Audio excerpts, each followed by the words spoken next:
માતાપિતા હંમેશા પોતાના સંતાનો માટે સારું જ વિચારે છે. એક હૃદયસ્પર્શી પ્રસંગ. ખૂબ જ હોશિયાર એવો અતિ શ્રીમંત ઘરનો એક નવયુવક કોલેજના અંતિમ વર્ષની પરીક્ષાની તૈયારી કરી રહ્યો હતો. એના પિતા એ વિસ્તારના સૌથી ધનવાન અને પ્રતિષ્ઠિત ઉદ્યોગપતિ હતા. એના પિતાએ પૂછ્યું કે પરીક્ષાની તૈયારીઓ કેવી ચાલે છે. દીકરાએ જવાબ આપ્યો કે કદાચ યુનિવર્સિટીમાં પ્રથમ નંબર આવી જાય તો પણ નવાઈ નહીં. બાપ આ સાંભળીને ખૂબ ખુશ થયો. થોડી વાર પછી એ યુવકે ફરી પૂછ્યું કે પિતાજી, જો મારો પ્રથમ નંબર આવે તો ફલાણા શોરૂમમાં રાખવામાં આવેલી હોન્ડાની નવી સ્પોર્ટ્સ કાર મને ભેટમાં આપશો ખરા? બાપે હા પાડી. એના માટે તો આવી કારની ખરીદી એ રમત વાત હતી. પેલો યુવક ખૂબ રાજી થઈ ગયો. એ કાર ખરેખર તો એના માટે ડ્રીમ કાર હતી. એનો વાંચવાનો ઉત્સાહ અનેક ગણો વધી ગયો. મહેનતુ અને હોશિયાર તો એ હતો જ. રોજ કોલેજથી આવતા જતા એ પેલા શોરૂમ પાસે ઊભો રહી હોન્ડા સ્પોર્ટ્સ કારને બે ક્ષણ જોઈ લેતો. થોડા દિવસો પછી જ આ કારના સ્ટીયરિંગ પર પોતાની આંગળીઓ ફરતી હશે એ વિચાર માત્ર એને રોમાંચિત કરી દેતો. એની પરીક્ષા ખૂબ જ સરસ રહી. યુનિવર્સિટીમાં એ પ્રથમ આવ્યો છે એવી જાણ થતાં જ એણે કોલેજ પરથી પોતાના પિતાને ફોન કરી દીધો. પોતાની ભેટની વાત પણ યાદ કરી. ઘર નજીક એ ઘરે પહોંચ્યો. કમ્પાઉન્ડનો દરવાજો ખોલીને આંગણામાં એણે નજર નાખી, પણ પેલી કાર ક્યાંય દેખાઈ નહીં. એ થોડોક નિરાશ અને ઉદાસ થઈ ગયો. કદાચ કારની ડિલિવરી પછી લેવાની હશે તેમ વિચારીને એ ઘરમાં દાખલ થયો. નોકરે એને આવીને કહ્યું કે શેઠ સાહેબ એમના રૂમમાં એના આવવાની રાહ જુએ છે. દોડતો એ પિતાજીના રૂમમાં પહોંચ્યો. એના પિતાજી જાણે એના આવવાની રાહ જ જોઈ રહ્યા હોય તેવું લાગ્યું. એના આવતા જ એમણે ઊભા થઈ એ યુવકને ગળે વળગાડ્યો. અમીર બાપનો દીકરો હોવા છતાં બાપના પૈસે તાગડધીન્ના કરવાને બદલે દિલ દઈને ભણવાવાળા દીકરા માટે એમને કેટલું બધું ગૌરવ છે એવું પણ કહ્યું. પછી સુંદર કાગળમાં વીંટાળેલું એક નાનકડો બોક્સ એને આપીને કહ્યું, દીકરા, આમ જ આગળ વધતો રહે એવા મારા આશીર્વાદ છે. આ લે તારા માટે મારા તરફથી ઉત્તમ ભેટ. એટલું કહી બોક્સ દીકરાના હાથમાં આપી તેઓ પોતાના કામે જવા નીકળી ગયા. પિતાના ગયા પછી દીકરાએ બોક્સ ખોલ્યું. જોયું તો એમાં પાકા પૂઠાવાળું સોનેરી અક્ષરોથી લખાયેલું રામાયણ હતું.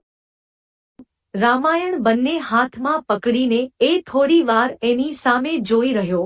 એને અત્યંત ગુસ્સો આવ્યો. રામાયણ એમ જ ટેબલ પર મૂકીને એ વિચારમાં પડી ગયો. ઘરમાં અઢળક પૈસા હોવા છતાં પોતાની એક જ માંગણી પૂરી કરવામાં બાપનો જીવ ન ચાલ્યો.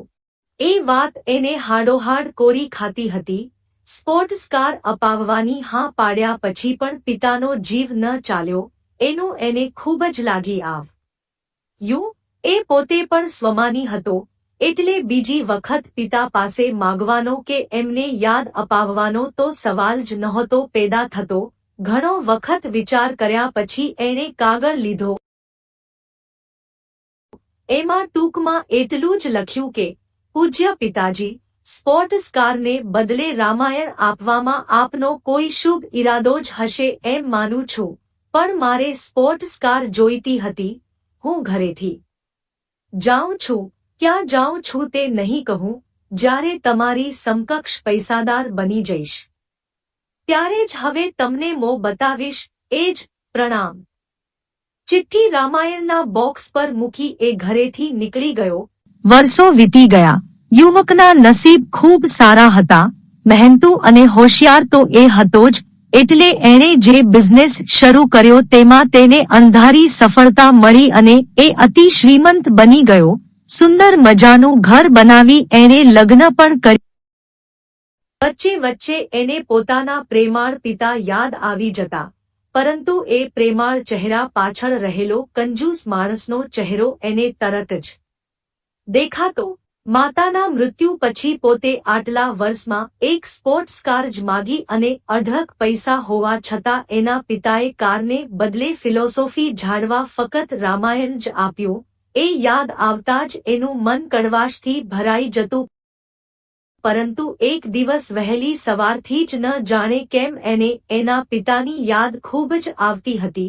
હવે તો એ ઘણા વૃદ્ધ પણ થઈ ગયા હશે. કંઈ નહીં તો એમની સાથે વાત તો કરવી જ જોઈએ. વૃદ્ધ માણસોને સંતાનોના અવાજથી પણ શાંતિ મળતી હોય છે. પિતા સાથે ફોન પર વાત કરવાની એને અતિ તીવ્ર ઈચ્છા થઈ આવી.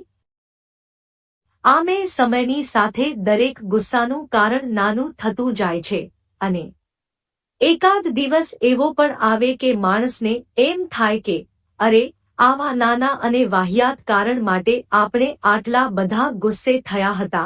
આવું જ કંઈક એ યુવાનની સાથે બની રહ્યું હતું. એણે ફોન લઈ પોતાના ઘરનો નંબર ઘુમાવ્યો. સામા છેડે જ્યારે કોઈએ ફોન ઉંચક્યો ત્યારે એના ધબકારા ખૂબ વધી ગયા હતા. પિતાજી સાથે પોતે કઈ રીતે વાત કરી શકશે એની અઢવણ સાથે એણે હેલો કહ્યું, પણ એને નિરાશા સાંપડી.